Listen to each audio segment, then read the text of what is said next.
जो इतनी बड़ी मात्रा में मेरे लिए यहाँ अपनी रसोई छोड़कर बैठी हुई है। आप सबको मेरा प्यार भरा नमस्कार। मेरी बहनों और मेरे दोस्तों, मेरे भाइयों, आज 3 या 4 हफ्ते हुए हैं कि जब से मैं आपके क्षेत्र में आई हूँ।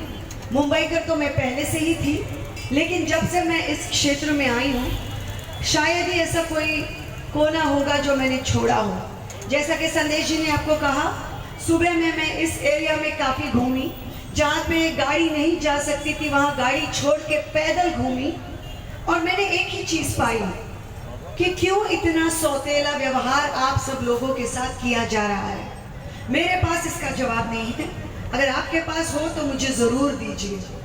2014 में शायद आप में से कुछ लोगों ने इन लोगों को बड़े बड़े जो वायदे किए थे उसके वजह से मत दिए होंगे। मैं आपकी गलती नहीं मानती हूँ।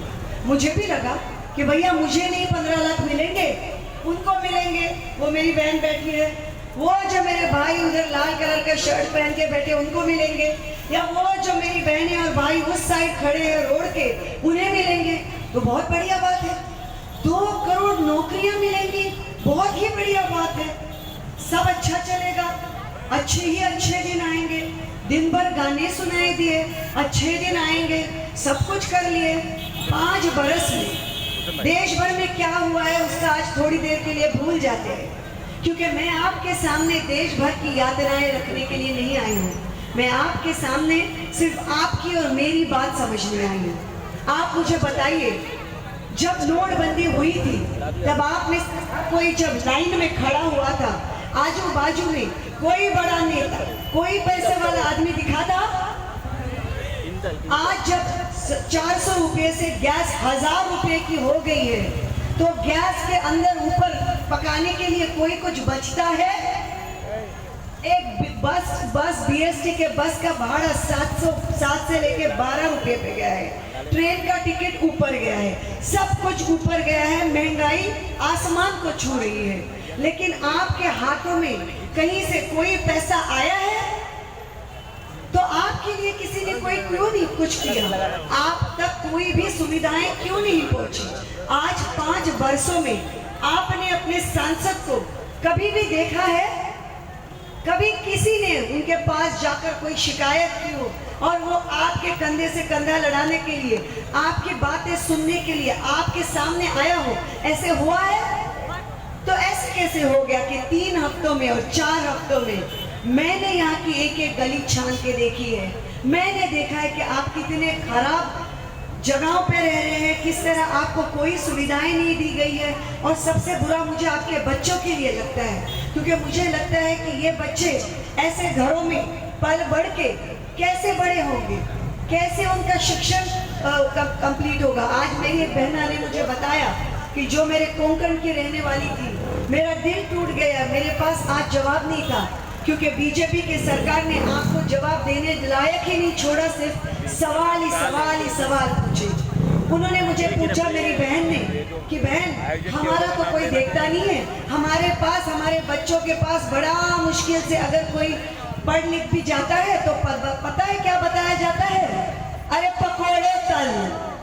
अभी भैया 2 करोड़ रुपया, 2 करोड़ नौकरियां गई है, वो 2 करोड़ अगर इस बरस पकोड़े तलेगा, बीजेपी वापस आएगी 5 वर्षों में 2 गुने 5 10 करोड़ अगर पकोड़े तलेंगे तो खाएंगे कौन वो पकोड़े?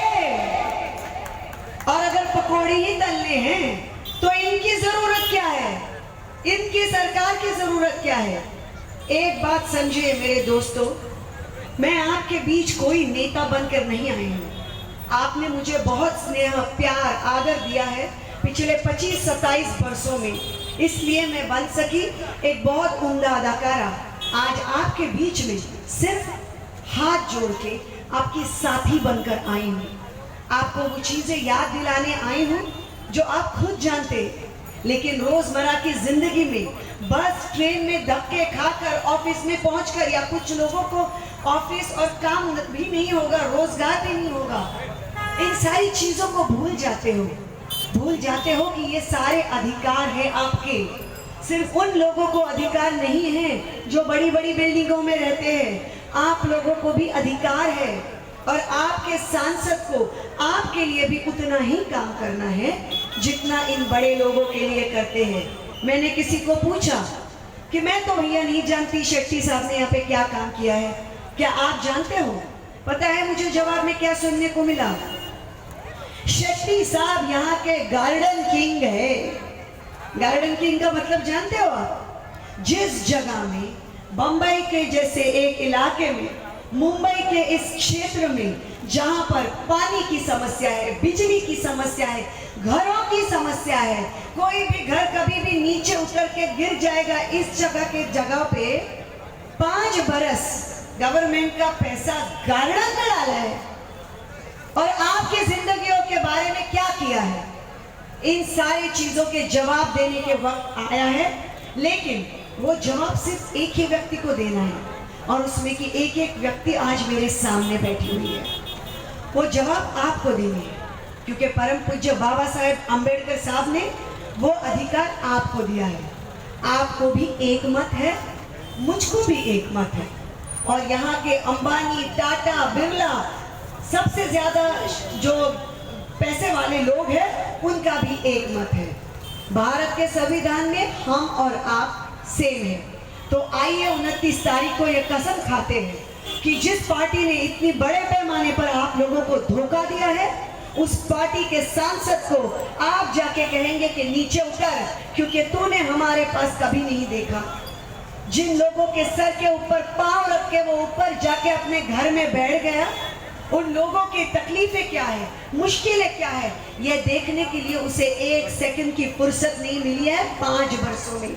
एक मुंबई जैसा शहर जहां पे ऊपर से लेके नीचे तक, मेरा मतलब है महानगर पालिका इनकी, अगर देश की जो गवर्नमेंट है इनकी, अगर हमारे महाराष्ट्र की गवर्नमेंट है इनकी, तो फिर क्या प्रॉब्लम थे जिसकी वजह से आप में से किसी को भी, मुझे आप में से कोई भी बताइए कि क्या 5 वर्षों में एक भी कोई प्रॉब्लम आपका हल हुआ है?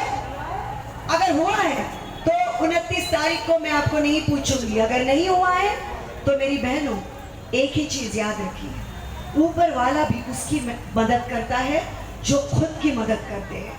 मैं सिर्फ और सिर्फ मेरे ऐशो आराम, मेरा घर, सब कुछ छोड़कर आपके बीच एक बदलाव लाने के लिए आई हूँ, आपकी जिंदगियां बेहतर करने के लिए आई हूँ। लेकिन यह बदलाव तभी आएगा जब आपका साथ मुझे मिलेगा और हम सब साथ साथ हमारे सबके विकास की ओर अगला कदम लेंगे।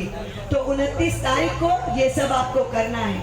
और सबसे महत्व की बात मैं कहना चाहती हूँ, माझ्या मराठी लोकांकरता सांगू इच्छिते, त्या प्रत्येक एका मराठी व्यक्ती करता की जे ह्यांच्या बरोबर उभे राहिले, आज त्यांच्या वोटर स्लिपवरती त्यांच्या नेत्यांचे फोटो नाही आहेत, शरम वाटली पाहिजे अशा लोकांच्या बरोबर साथ द्यायला। त्यामुळे ह्या लोकांना मी आवाहन करते की आज ज्याप्रमाणे राजसाहेब ठाकरेंनी, मनसेने आम्हाला समर्थन दिलंय, कारण ह्या व्यक्तींनी काही जेव्हा केलेले नाहीये, मराठी माणसा जागा हो। जागा कधी होणार आहे? कधी येणार ती सिंहगर्जना कामी, जेव्हा तुमच्या मनातला सिंहाचं मांजर करून ठेवलं गेलेलं आहे। जागा हो, जागा हो। मला आत्ताच सांगण्यात आले की मी कोणाच्या शाखेच्या समोर उभी आहे, त्यामुळे प्रत्येकाने माझी गोष्ट ऐकावी। इथे उभं राहणाऱ्या, ऐकणाऱ्या भाषण आणि इथे नसणारे आणि त्यांच्या कानापर्यंत माझं भाषण जाते, त्या प्रत्येक मराठी माणसाने ऐकायला पाहिजे की आता वेळ निघून गेली आहे की अशा लोकांच्या पाठीशी उभे राहा ज्यांनी तुमची मराठी अस्मिता कधीच त्याची बोळवण करून फेकून दिली आहे। त्यामुळे मराठी माणसा, उठ, उभा हो, जागा हो आणि एका मराठी व्यक्तीच्या मागे एकदा उभे होऊन राहा आणि बघा की ती तुम्हाला कुठे घेऊन जाते। त्यामुळे माझा तुम्हाला हा विश्वास देते, मी तुम्हाला, माझा तुम्हाला हे वचन आहे की मी तुमच्याकरता उभी आहे, पण तुम्ही माझ्याकरता उभा राहण्याची वेळ आलेली आहे। त्या सिंहाची अशी मांजर व्हायला देऊ नका, बोका व्हायला देऊ नका। त्या सिंहाचा सिंह ठेवा, तो सिंह मनातला, आणि ते शिवाजी महाराजांची प्रतिमा कायम ठेवा। शरम बाळगा, ज्या लोकांनी तुमच्या नेत्यांची शरम नाही केली आहे त्यांच्या मागे उभं राहायला तुम्हाला लाज वाटली पाहिजे। एवढंच बोलते मी, आणि मराठी माणसाची अस्मिता ह्यानंतरही जागली नाही तर त्यांच्या अस्तित्वाचा प्रश्न एवढ्या लक्षात ठेवा. एवढंच बोलून आजचे माझे 2 शब्द संपवते. माझं नाव बदलेन. आणि दुसरी गोष्ट, कोकणातली आहे मी. मला माहिती नाही इथे किती लोक आहेत, पण नसतील त्यांच्यापर्यंत जरूर द्या हा माझा निरोप की कोकण रेल्वे का हो बंद केली, का होती अशी भीक मागल्यासारखी, कधीतरी येते कधीतरी जाते, कधीतरी येते कधीतरी जाते. आम्ही काय तुमचे मतदार नाही का? कोकणी माणूस बिचारा शांत राहून कुठेतरी आपल्या 4 दिवसाच्या सुट्टीमध्ये अर्धा वेळ फक्त येण्या जाण्यात घालवतो. ती कोकण रेल्वे सुरू झालीच पाहिजे आणि त्याच्याकरता मला तुम्ही वोट दिलंच पाहिजे. माझा हक्क आहे तो तुमच्याकडे मागायचा आणि तो मी मिळवणारच. त्यामुळे 29 तारखेला बाहेर या. आप जहां कहां के भी हो वो भूल जाइए. एक ऐसे व्यक्ति के पीछे खड़े रहिए कि जो आप में से हर किसी का विकास चाहती है. एक ऐसे पार्टी के साथ खड़े रहिए कि जो हर किसी का विकास करेगी, ना ये सोचेगी कि किसका जात पात धर्म भाषा क्या है. आइए 29 तारीख को दिखा देते हैं इन लोगों को जिनको सत्ता से ना आंखों पर पट्टी आ गई है. दिखती नहीं है इस दुनिया की गरीबी, इस देश की गरीबी. 14 लाख रुपए का 15 लाख रुपए का ये जो झूठा वादा करके गरीबी का मजाक उड़ाने वाले लोगों को आज सबक दिखा दीजिए, सिखा दीजिए. 29 तारीख को भरी मात्रा में जाइए, हाथ के बाजू का बटन दबा के मुझे विजय करके लाइए और मुझे अपना वचन पूरा करने के लिए यहाँ वापस बुलाइए. बहुत बहुत शुक्रिया इतनी बड़ी तादाद में मेरे साथ आने का, मेरे साथ रहने का. बहुत बहुत शुक्रिया. जय भीम, जय हिंद, जय महाराष्ट्र.